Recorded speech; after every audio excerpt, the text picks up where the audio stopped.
Bendecido día en el Señor para todos ustedes, que mis queridos hermanos, hoy 30 ya de junio del 2024 se parte el año definitivamente y en ese domingo tenemos que darle gracias a Dios por su misericordia, por su bondad, por su piedad, por su generosidad, por el don de la vida, por la salud, por los alimentos y por todo lo que hace por nosotros.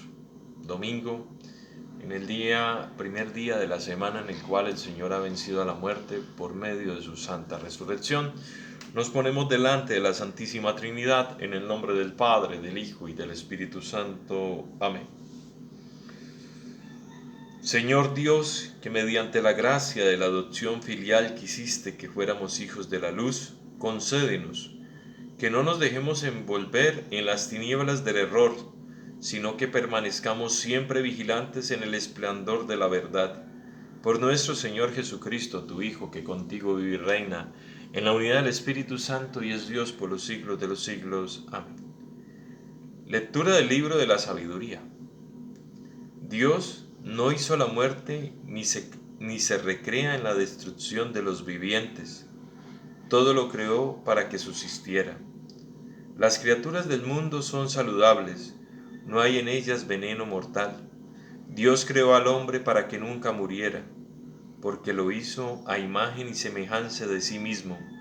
Mas por envidia del diablo entró la muerte en el mundo y al experimentar quienes le pertenecen. Palabra de Dios, te alabamos, Señor. Lectura de la segunda carta del apóstol San Pablo a los Corintios. Hermanos, ya que ustedes se distinguen en todo, en fe, en palabra, en sabiduría, en diligencia para todo, y en amor hacia nosotros, distínganse también ahora en su generosidad. Bien saben lo generoso que ha sido nuestro Señor Jesucristo, que siendo rico se hizo pobre por ustedes para que ustedes se hicieran ricos con su pobreza. No se trata de que los demás vivan tranquilos mientras ustedes están sufriendo. Se trata más bien de aplicar durante nuestra vida una medida justa, porque entonces la abundancia de ustedes remediará las carencias de ellos y ellos por su parte los socorrerán a ustedes en sus necesidades. En esa forma habrá un justo medio, como dice la Escritura: al que recogió mucho, nada le sobrará; al que recogió poco, nada le faltaba. Palabra de Dios, te alabamos, Señor. Lectura del Santo Evangelio según San Marcos. Gloria a ti, Señor.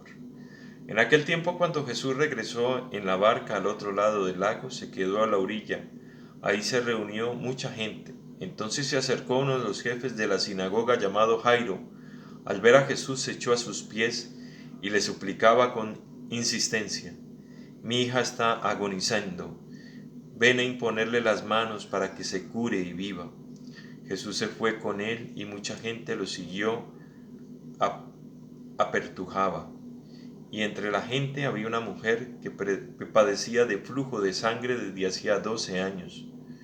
Había sufrido mucho a manos de los médicos y había gastado en eso toda su fortuna, pero de vez de mejorar había empeorado.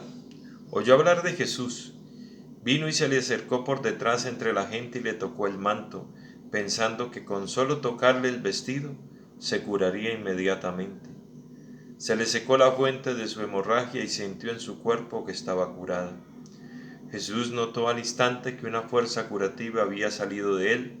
Se volvió hacia la gente y les preguntó: ¿quién ha tocado mi manto? Sus discípulos le contestaron: ¿estás viendo cómo te empuja la gente y todavía preguntas: ¿quién me ha tocado?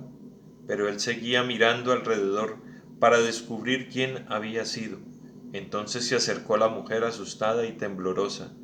Al comprender lo que había pasado, se postró a sus pies y le confesó la verdad. Jesús la tranquilizó diciendo: hija, tu fe te ha curado. Vete en paz y queda sana de tu enfermedad. Todavía estaba hablando Jesús cuando unos criados llegaron de casa del jefe de la sinagoga para decir a éste: ya se murió tu hija. ¿Para qué sigues molestando al maestro? Jesús, alcanzando a oír lo que hablaban, le dijo al jefe de la sinagoga: no temas, bastas que tenga fe.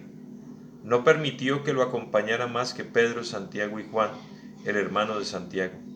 Al llegar a la casa del jefe de la sinagoga, vio Jesús el alboroto de la gente y oyó los llantos y los alaridos que daban. Entró y dijo: ¿qué significa tanto llanto y alboroto? La niña no está muerta, está dormida. Y se reían de él. Entonces Jesús echó fuera a la gente y con los padres de la niña y sus acompañantes entró donde estaba la niña, la tomó de la mano y le dijo: Talita cum, que significa: óyeme niña, levántate. La niña, que tenía 12 años, se levantó inmediatamente y se puso a caminar. Todos se quedaron asombrados. Jesús le ordenó severamente que no le dijeran a nadie y les mandó que le dieran de comer a la niña. Palabra del Señor. Gloria a ti, Señor Jesús. Bueno, mis queridos hermanos, en este domingo el Señor viene y nos regala un relato extraordinario del que confía en el Señor. Hay que actuar en fe siempre. Y nos enseña de la fe. Una mujer que tenía unas hemorragias creyó que solamente con tocar el borde del manto del Maestro se curaría, y así fue. Lo creyó en fe y así sucedió. Yo siento de que en ese evangelio el Señor se quedó también a propósito para demostrarles también a Jairo, jefe de la sinagoga, de que Él tiene el poder de vencer la muerte. ¿Sí? Él tiene el poder de determinar lo que va a pasar. Y lo dice en el libro de la sabiduría: Dios no creó al hombre para que muriera, y Él no es el creador de la muerte. La muerte entra por medio de Satanás, por medio del pecado. Es que el pecado lleva a la muerte al ser humano, no solamente a la corporal, sino a la espiritual. Pero Jesús, al morir en la cruz, vence la muerte, no solamente física, sino corporal y espiritual. Entonces, el Señor nos regala la esperanza de los hijos de Dios. Y tenemos que confiar como hijos de Dios en que eso sucederá de esa manera. Creamos en Jesús. Y pidámosle ante todo que nos ayude a salir de la muerte espiritual. La muerte espiritual es lo peor que nos puede pasar. Muchas personas pueden estar vivas y usted las puede ver alentadas y llenas de gozo en medio de lujos y vanidades. ¿Y su alma cómo está? ¿No será que su alma está agonizando? ¿No será que su alma se encuentra en un estado deplorable, en medio de muchos pecados, en medio de muchas faltas, en medio de una vida desolada y triste, sin Dios en su corazón, con muchas cosas exteriores y muchas riquezas exteriores, pero tan lejos de Dios? Así que la riqueza más grande que puede tener el ser humano ante todo es encontrarse a Dios, compartir con Él, dejarse guiar por Él. Esa es la riqueza más grande que el ser humano puede encontrar, y en esa es la que nos tenemos que esforzar. Las necesidades económicas, sí, claro, pero el Señor lo dice claramente. O sea, busca primero el reino de Dios y su justicia, y todo lo demás se dará por añadidura. Dios no es un Dios ciego ni sordo a nuestro clamor y a nuestra necesidad. Y muchas veces no nos da lo que nosotros le pedimos, nos da lo que nosotros necesitamos. Y hay que ser agradecidos con ello. Levantémonos siempre y démosle gracias al Señor por el don de la vida, por los alimentos, por el empleo, por la salud de nuestros hijos, familiares y vecinos, por permitirnos tener la paz y la tranquilidad que muchos otros hermanos no lo tienen. Hay naciones que se debaten entre la vida y la muerte en la guerra. Hay departamentos de nuestra Colombia donde lastimosamente sucede lo mismo, no hay tranquilidad y paz. Y si nosotros podemos gozar de esa tranquilidad y esa paz en algunos departamentos de Colombia, pues démosle gracias a Dios por ello. Y oremos por todos aquellos que no la tienen. Y si podemos hacer algo, hagámoslo. Y lo que mejor podemos hacer es orar por todas nuestras comunidades, ¿sí? Para que el Señor les lleve paz y tranquilidad. Queridos hermanos, los invito hoy, en este domingo, a que nos acerquemos a la Eucaristía, que nos acerquemos al encuentro con el Señor, en su presencia, en la misa. Pidámosle al Señor que nos dé su gracia, su misericordia, su bondad, y que ayude a muchas personas damnificadas, especialmente por el tema del invierno. Mucha gente está sufriendo los embates del invierno, así que tenemos que elevar nuestras oraciones por ellos, ¿sí? Por sus necesidades.